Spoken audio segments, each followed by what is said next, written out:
Grab a glass and get out here. Today, we're drinking Weller 12 year and answering the question, would I pay more if this thing had a cork?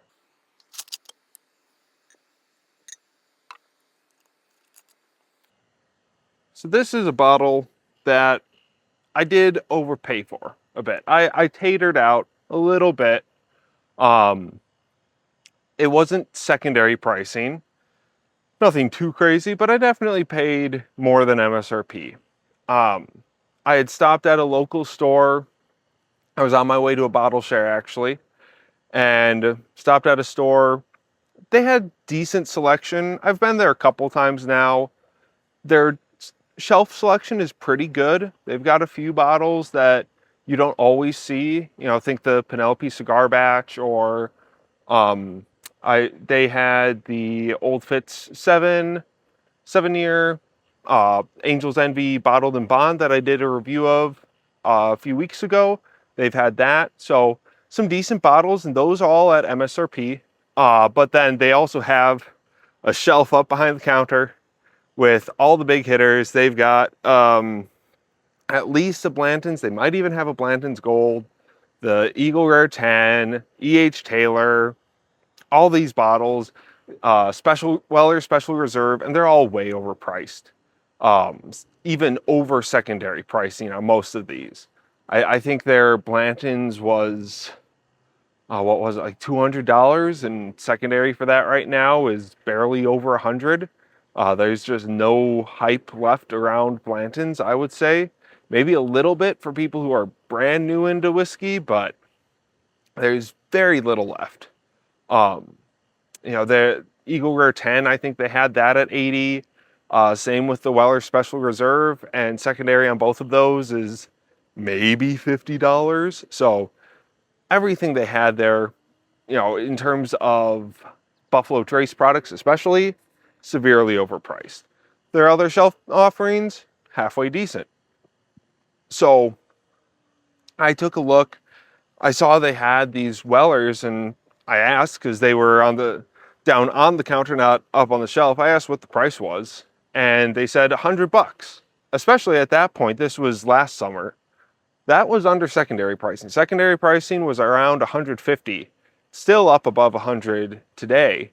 But especially last year, still the secondary price was $150 or so. So, it was kind of right in between MSRP and secondary pricing. So for me, at that point, it was low enough to pull the trigger.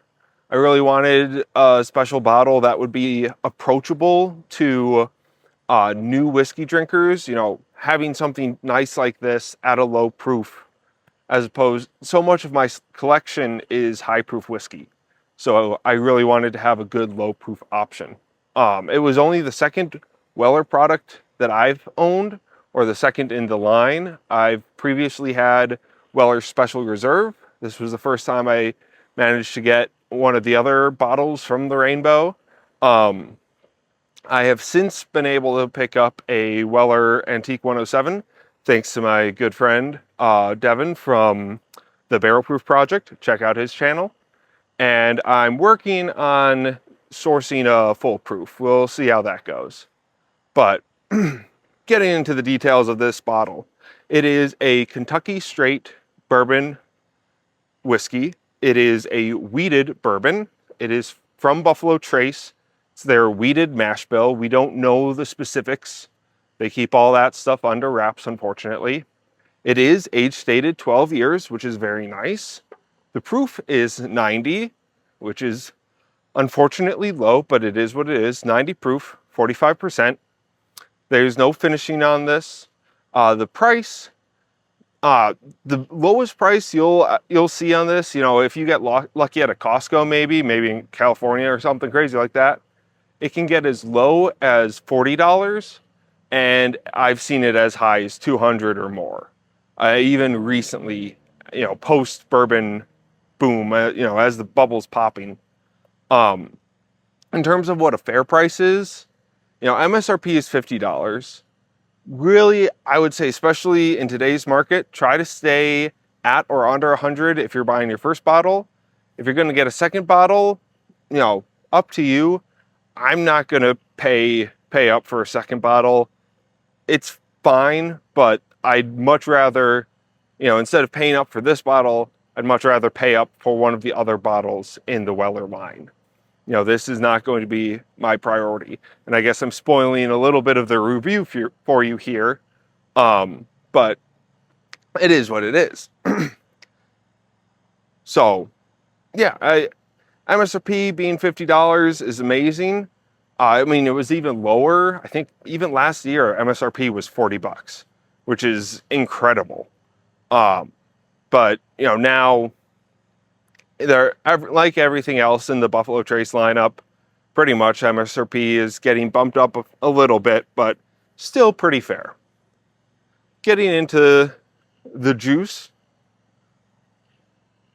it does have a very good color for 90 proof, and that's where those 12 years are coming in. Clings to the glass pretty nicely. Even standing here, decently far away, I'm getting a lot of, it's kind of like a green apple, but a little bit sweeter. It's not quite like a red apple sweet, but I am getting an apple sweetness off the nose, which is something I get on a lot of Weller products specifically, but also on some other Buffalo Trace products. But especially the Weller line, I get a lot of like raw apple. Yep.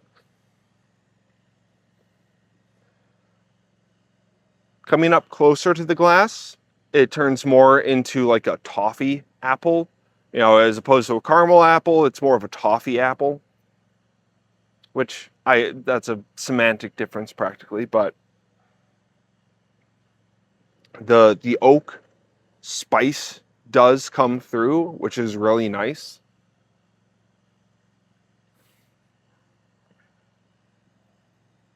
More ethanol than I would have expected, which is a little disappointing, but, is what it is. I sometimes notice on lower proof whiskeys, the ethanol, especially on the nose, stands out to me more, which I don't know if that's just something to do with the chemistry of having the extra water versus a barrel proof product not having the water added post aging. I think just the higher viscosity that you get on the barrel proof somehow holds the ethanol better. I don't know. That's just a theory.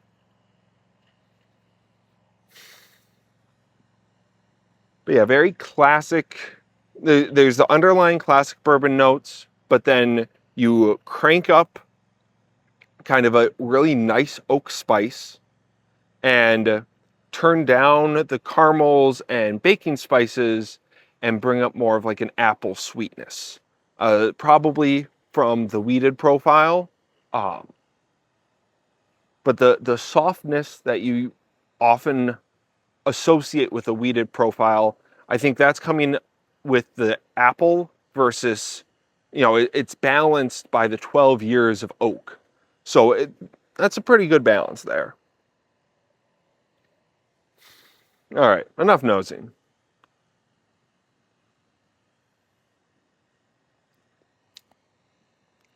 And there's the weakness. I'll be honest, I was getting really excited by the nose. I was thinking, oh, this is going to surprise me. This is going to shock me tonight. I'm going to enjoy this more than I remember. But then you get it on the tongue, and all those nice flavors from the nose kind of collapse.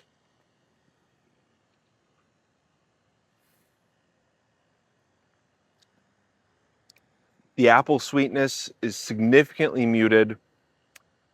The oak is still there, but without the sweetness to balance it, it's kind of running roughshod over all the other flavors. And it's such a low proof that nothing else is there to balance the oak. There's not enough flavor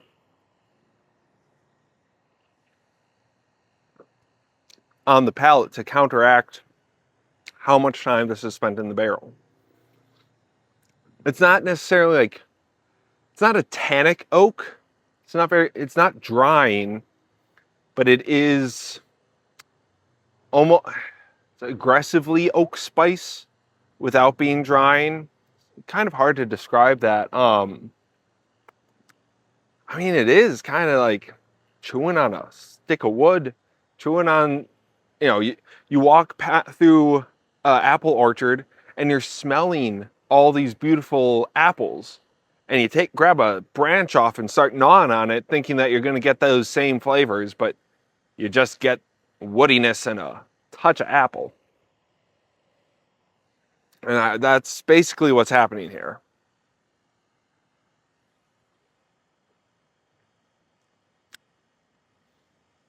Yeah, it is what it is.